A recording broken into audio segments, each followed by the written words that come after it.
मैं अंजलि मिश्रा और स्वागत है आपका हमारे चैनल में।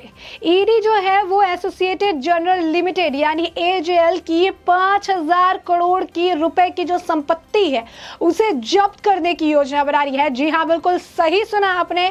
इसकी ओनरशिप राहुल गांधी, सोनिया गांधी और प्रियंका गांधी वाड्रा के बीच बटी हुई है और इसी को लेकर ईडी लगातार राहुल गांधी से पूछताछ कर रही है। एक तरफ ईडी द्वारा राहुल गांधी से पूछताछ और दूसरी तरफ अगर हम बात करें तो ईडी द्वारा एसोसिएटेड जर्नल लिमिटेड यानी एजेएल की 5,000 करोड़ रुपए की संपत्ति को जब्त करने की योजना बनाना कहीं ना कहीं राहुल गांधी और पूरी कांग्रेस के लिए बड़ा झटका है, जो कि इस मामले को लेकर लगातार राहुल गांधी के समर्थन में विरोध प्रदर्शन करती नजर आ रही है। यह कंपनी परोक्ष रूप से गांधी परिवार और प्रियंका वाड्रा के स्वामित्व यानी इसके ओनरशिप में है, जैसा कि हमने आपको बताया। ये पूरा मामला क्या है और साथ ही साथ आपको बताया किसी के साथ एक और बड़ी खबर निकलकर सामने आ रही है। वो ये आ रही है कि राजस्थान के मुख्यमंत्री अशोक गहलोत के भाई के घर भी सीबीआई द्वारा ताबड़तोड़ छापेमारी जो है देखने के लिए मिल रही है।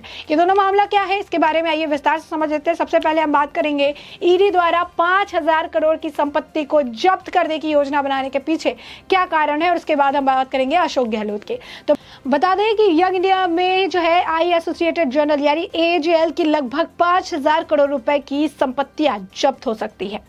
ईडी के अनुसार अगर हम बात करें तो ईडी के अनुसार राहुल गांधी पिछले 3 दिनों की पूछताछ में इस मामले के सवालों का संतोषजनक जवाब नहीं दे सके हैं। बता दें ईडी से राहुल गांधी ने 30 घंटे से ज्यादा देर तक जो है पूछताछ 3 दिन के मिलाकर जो है की गई थी और इसमें ये ऐसे जवाब दे रहे हैं जो कि संतोषजनक नहीं है। शुक्रवार को राहुल गांधी से फिर पूछताछ होने की बात कही गई थी यानी आज, लेकिन फिर इसे आगे बढ़ा दिया गया है। कांग्रेस नेता मल्लिकार्जुन खड़गे और पवन बंसल के जवाबों से भी ईडी बिल्कुल भी संतुष्ट नहीं है।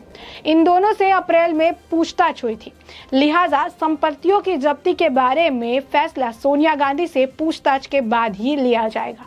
सोनिया गांधी की इस वक्त तबीयत खराब है, कोविड की वजह से उन्हें समस्या होने के बाद अस्पताल में भर्ती थी। इस वक्त अस्पताल में जो है देखरेख में है, ऐसे वो स्टेबल है इस वक्त। ईडी के एक वरिष्ठ अधिकारी का यह भी कहना है कि एसोसिएटेड जर्नल का यानी एजेएल का पूरा प्रकरण मनी लॉन्ड्रिंग का एक फिट मामला है और आरोपितों की ओर से संतोषजनक उत्तर नहीं मिलने की स्थिति में अवैध तरीके से हथियाई गई पूरी संपत्ति को जब्त किया जा सकता है। उनके अनुसार मनी लॉन्ड्रिंग रोकथाम कानून के तहत केस दर्ज करने से पहले इस मामले में कई कानूनी विदों के जो राय है वो ली गई और पूरी तरह से संतुष्ट होने के बाद ही ईडी ने कार्रवाई का अब फैसला किया था। अधिकारी से बिना किसी, आपको बता दें कि किसी एफआईआर से मनी लॉन्ड्रिंग का जो मामला है वो बनने में कांग्रेस ने तर्क को खारिज करते हुए कहा कि अदालत इस मामले में आईपीसी की धारा 420 और 120 बी के तहत काफी पहले संज्ञान ले चुकी है और इसके बाद ही राहुल गांधी और सोनिया गांधी को जमानत लेनी पड़ी थी। आईपीसी की ये दोनों जो है धाराएं मनी लॉन्ड्रिंग रोकथाम कानून के तहत सूचीबद्ध अपराध है, जो ईडी को इस मामले में कार्रवाई वैध करने का वैध अधिकार देती है। ईडी के उक्त अधिकारी के अनुसार एसोसिएटेड जर्नल को कांग्रेस की ओर से 90 करोड़ का ऋण दिए जाने, इस ऋण को 5 लाख रुपए से बनी नई कंपनी यंग इंडिया को बेचे जाने, इसके बाद एसोसिएटेड जर्नल यानी एजेएल की पूरी संपत्ति को यंग इंडिया के हवाले करने और फिर एसोसिएटेड जर्नल को दिए गए 90 करोड़ के ऋण को पूरी तरह से माफ करने जैसे फैसलों से जुड़े सवालों के बारे में राहुल गांधी ने पूरी तरह अनभिज्ञता जो है जाहिर की है। राहुल का कहना था कि इन फैसलों के बारे में मोतीलाल वोरा को जानकारी थी। ध्यान देने की बात है कि मोतीलाल वोरा इस पूरे प्रकरण के दौरान कांग्रेस के कोषाध्यक्ष होने के साथ साथ एसोसिएटेड जर्नल के भी चेयरमैन थे, लेकिन 2020 में उनकी मृत्यु हो चुकी है। वरिष्ठ अधिकारी ने कहा कि मल्लिकार्जुन खड़गे और पवन बंसल ने भी इससे जुड़े फैसलों के बारे में जानकारी होने से इनकार किया था और इसे मोतीलाल वोरा को ही पूरी जानकारी होने की बात कही थी। यंग इंडिया में 76% हिस्सा जो है सोनिया और राहुल के पास है। ईडी के अधिकारियों ने कहा कि इस प्रकरण में अब सिर्फ सोनिया गांधी से पूछताछ होना है। उन्हें 23 जून को बुलाया गया है, लेकिन कोरोना संक्रमण और गंगाराम अस्पताल में भर्ती होने के कारण इसे बढ़ाया भी जा सकता है। वरिष्ठ अधिकारी के अनुसार सोनिया ने पूछताछ के बाद मामले का विश्लेषण किया जाएगा और इसके बाद ही एसोसिएटेड जर्नल से जुड़ी सारी संपत्ति को जब्त करने का फैसला हो सकता है।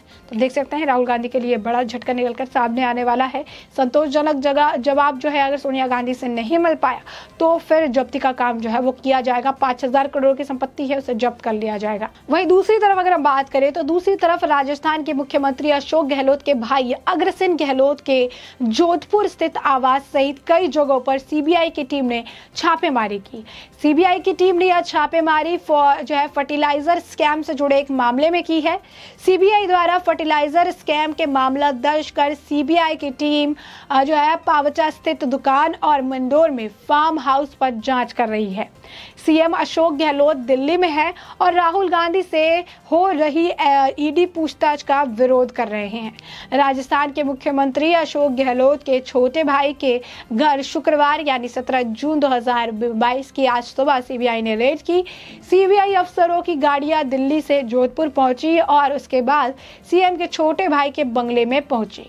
वहां पर पूछताछ शुरू हो गई। हालांकि इस बारे में लोकल सीबीआई की टीम को भी जानकारी नहीं दी गई और ना ही लोकल पुलिस को इस रेड के बारे में बताया गया। फिलहाल मीडिया को भी पूरे घटनाक्रम से जो है दूर रखा जा रहा है, इसलिए इस पूरे मामले में ज्यादा कुछ अपडेट नहीं निकलकर सामने आ पा रही है। दरअसल कांग्रेस के पूर्व अध्यक्ष राहुल गांधी से ईडी के पूछताछ के विरोध में सीएम अशोक गहलोत और प्रदेश के कई सीनियर के नेता कुछ दिनों से दिल्ली में है। वहां पर ईडी और पुलिस के खिलाफ विरोध प्रदर्शन जारी है।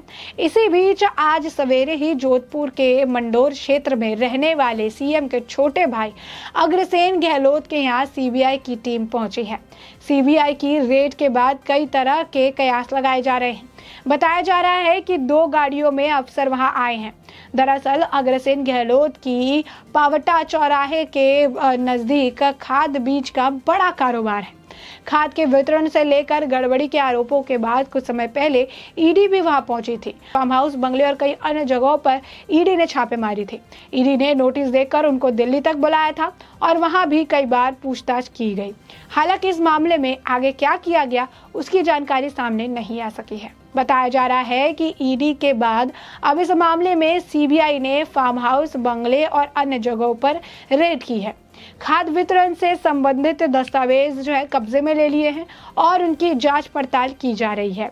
उधर आपको बता दें कि पूरे घटनाक्रम को लेकर जो है फिलहाल सीएम और अन्य किसी का भी बयान अब तक सामने नहीं आया है।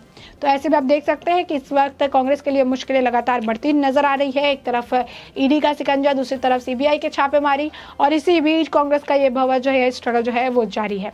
ऐसे में हमने जो है आपको ये पूरा मामला बड़े विस्तार से बताया है कि ये पूरा मामला क्या था, अशोक गहलोत और उनके भाई के घर पे किस मामले को लेकर रेड पड़ रही है, किस तरीके से कांग्रेस के एजीएल से रिलेटेड जो स्वामित्व ओनरशिप है वहां पर 5000 करोड़ की संपत्ति को जब्त करने की जो बातें हैं वो चल रही है, किस बेसिस पर से जब्त किया जा सकता है, इस बारे में पूरी जो है विस्तार से हमने आपको जानकारी दी है। अब इस पूरे मुद्दे पर आपकी भी जो राय हो हमें कमेंट सेक्शन में कमेंट करके जरूर साझा करें।